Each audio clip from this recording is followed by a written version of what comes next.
યશસ્વી પ્રધાનમંત્રીજી અને દેશના રેલવે મંત્રી દ્વારા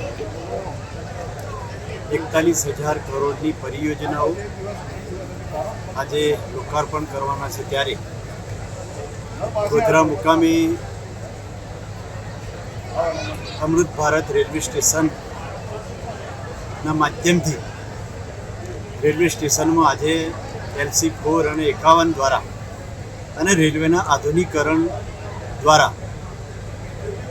રેલવેની વ્યવસ્થાઓ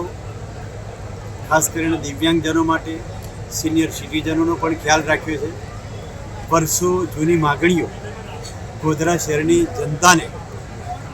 ફળદાયી સુખદાયી નીવડ્યાના માટેની આપણા દેશના યશસ્વી પ્રધાનમંત્રી જેના રેલવે મંત્રી દ્વારા ચિંતાઓ કરવામાં આવી છે.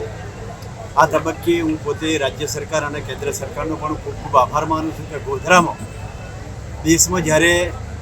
554 જેટલા રેલવે સ્ટેશનોના અમૃત ભારત સ્ટેશનમાં સમાવેશ થયો હોય એમાં ખાસ કરીને 89 જેટલા રેલવે સ્ટેશન ગુજરાત રાજ્યમાં પસંદગી કરવામાં આવી. એમાં ગોધરા અને ડેરોલ જ્યારે રેલવે સ્ટેશનોનો સમાવેશ કરી અને ગોધરા રેલવે સ્ટેશનના આધુનિકીકરણ ડેરોલ સ્ટેશનના આધુનિકીકરણમાં સમાવેશ થયો બદલ હું પોતે રાજ્ય સરકાર અને કેન્દ્ર સરકારનો ખૂબ ખૂબ આભાર માનું છું.